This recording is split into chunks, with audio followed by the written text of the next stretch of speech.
तो चलिए सीधा इस सोर्स मटेरियल के तज्जिये में चलते हैं। आज हम जिस हैरत अंगेज और सदियों पर फैली दास्तान को समझने वाले हैं वो हकीकत में हमारी सोच से भी कहीं ज़्यादा बड़ी है। ये सिर्फ कदीम तारीख का कोई मामूली किस्सा नहीं है, बल्कि मुस्तकबिल का एक इंतहाई खौफनाक मंजरनामा भी पेश करती है। हम उस मख्फी और अजीम आबादी के राज खोलेंगे जिसका जिक्र सदियों से होता आ रहा है। अब इस इदादो शुमार पर गौर करें तो दिमाग सच में घूम जाता है। सोर्स मटेरियल बताता है कि ज़मीन पर मौजूद तमाम जिन और इंसानों के अगर 10 हिस्से किए जाएं तो उनमें से 9, जी हाँ 9 हिस्से सिर्फ और सिर्फ याजूज माजूज हैं। ज़रा सोचिए, अगर आज इंसानी आबादी लगभग 7 बिलियन है तो इस हिसाब से उनकी आबादी इस वक्त भी 70 बिलियन के करीब हो सकती है। ये नंबर्स वाकई होश उड़ा देने वाले हैं। तो आज की इस तफसील में हमारा सफ़र कुछ यूं होगा। पहले याजूज माजूज की इब्तिदा, फिर जुल्करनैन के 3 सफ़र, उस अजीम लोहे की दीवार की तामीर, खुरूज से पहले की 6 निशानियां, उनका फसाद और हतमी शिकस्त, और बिलाखिर बरकतों का दौर। हिस्सा नंबर 1, याजूज माजूज की इब्तिदा। सबसे दिलचस्प बात तो ये है कि अपनी इस बेहद खौफनाक शोहरत के बावजूद याजूज माजूज कोई खलाई या अजीबोगरीब मखलूक नहीं है। दरअसल ये हज़रत आदम अलैहिस्सलाम और याफिस बिन नूह अलैहिस्सलाम ही की नस्ल से हैं, यानी ये इंसान ही हैं।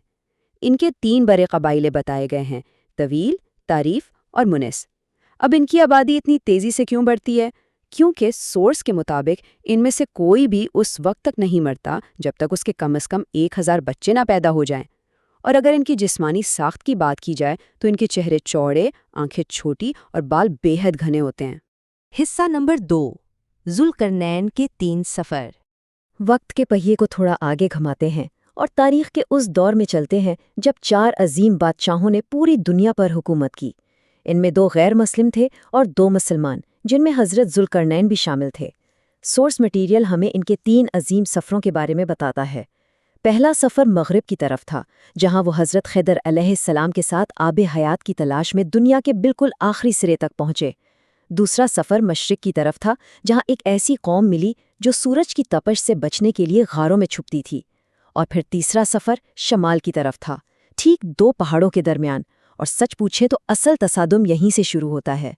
शमाल की इन पहाड़ों के करीब रहने वाले लोग एक बहुत ही अजीम आफत का शिकार थे। होता ये था कि बाहर के मौसम में याजूज माजूज अपने गारों से निकलते और जो कुछ सामने आता सब तबाह कर देते। फसलें, सब्जियां, जानवर, यहाँ तक कि सांप और बिच्छू तक खा जाते थे। ये एक ऐसी तबाहकुन कुव्वत थी जिसके सामने वहाँ के मकामी लोग पूरी तरह बेबस थे। हिस्सा नंबर 3, लोहे की दीवार की तामीर। जब इन मासूम और बेबस लोगों ने जुल्करनैन से मदद मांगी और पैसा पेश करना चाहा तो उन्होंने माली मुआवजा लेने से साफ इनकार कर दिया। उन्होंने सिर्फ मकामी लोगों की जिस्मानी मेहनत तलब की और फिर एक अजीम और शान फ़नी तामीर का आगाज़ हुआ। और इस दीवार को बनाने का तरीका वाकई हैरत अंगेज़ था।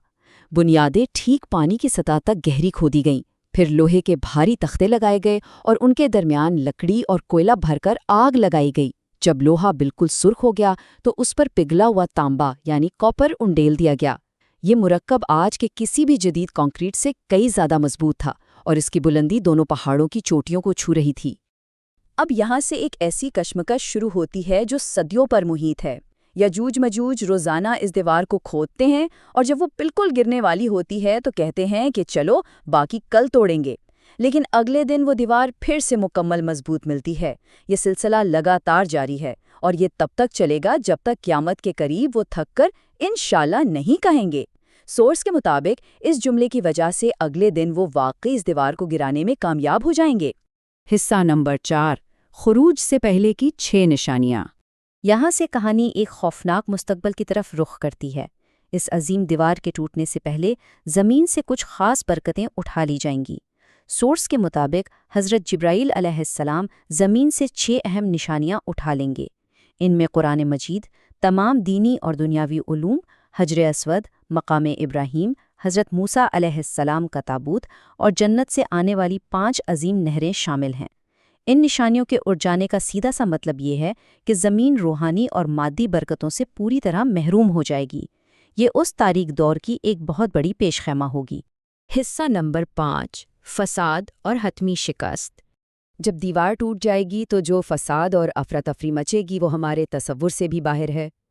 یہ عظیم دھاوا ٹھیک اس وقت ہوگا جب حضرت عیسیٰ علیہ السلام دجال کو شکست دے چکے ہوں گے، لیکن یاجوج ماجوج کی تعداد اور ان کی طاقت اتنی زیادہ ہوگی کہ حضرت عیسیٰ علیہ السلام کو اللہ کی طرف سے حکم ملے گا کہ بچے ہوئے مومنین کو لے کر کوہ طور یعنی ماؤنٹ سائنائے پر پناہ لے لیں، کیونکہ اس انویڈنگ آرمی سے فزیکلی لڑنا کسی بھی انسان کے بس کی بات نہیں ہوگی۔ ذرا اس منظر کی شدت کا اندازہ لگائیں۔ یاجوج ماجوج کا پہلا گروہ جب گزرے گا تو وہ 10 میل لمبے بحیرہ ٹبیراس کا سارا پانی پی کر بالکل خشک کر دے گا، اور جب زمین پر قتل و غارت سے فارغ ہوں گے تو انتہائی تکبر میں آسمان کی طرف تیر چلائیں گے کہ آسمان والوں کو بھی مار دیں۔ بالآخر حضرت عیسیٰ علیہ السلام کی دعا سے اللہ کی مدد آئے گی، ان کی گردنوں میں ایک خاص بیماری یا کیڑا پیدا ہوگا جو انہیں یکدم مار دے گا۔ ایک اہم ریفرنس یہاں یہ بھی ملتا ہے کہ انہوں نے شب معراج میں نبی کریم کی دعوت اسلام کو ٹھکرایا تھا، اور اسی تکبر کی سزا انہیں اس تباہی کی شکل میں ملے گی۔ تباہی کی جو تصویر کشی کرتا ہے وہ سچ میں رونگٹے کھڑے کر دینے والی ہے۔ لکھا ہے کہ زمین مکمل طور پر ان کی لاشوں سے بھر جائے گی، ایک بالشت جگہ بھی خالی نہ ہوگی اور ہر طرف بدبو پھیل جائے گی، زمین پر جینا محال ہو جائے گا۔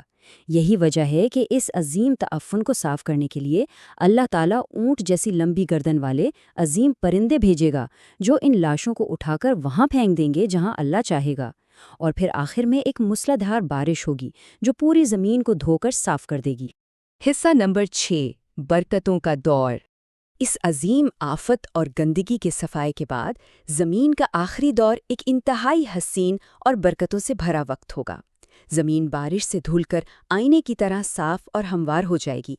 کہا جاتا ہے کہ زمین اتنی برکت اگلے گی کہ ایک انار اتنا بڑا ہوگا کہ پورا گروہ اسے کھا کر سیر ہو جائے۔ دودھ میں اتنی برکت ہوگی کہ ایک اونٹنی اور گائے کا دودھ پورے قبیلے اور جماعت کے لیے کافی ہوگا۔ یہ حق اور صبر کی آخری فتح اور ایک لامثال امن کا دور ہوگا۔ آخر میں یہ سارا تجزیہ ایک انتہائی اہم سوال سامنے لاتا ہے۔ اگر دنیا میں ظلم، تکبر اور فساد پھیلانے والوں کا انجام ایسی یقینی اور بھیانک تباہی ہے، تو کیا ہم سب اپنے دیے گئے وقت کا بہترین استعمال کر کے ہدایت اور امن کا راستہ چن رہے ہیں؟ سورس مٹیریل کا مرکزی پیغام بالکل صاف ہے۔ ظالم کو وقت اور ڈھیل ضرور ملتی ہے، مگر اس کی پکڑ اور تباہی یقینی ہے۔ یہ ایک ایسی گہری حقیقت ہے جس پر تھوڑا وقت نکال کر غور کرنا ہم سب کے لیے انتہائی ضروری ہے۔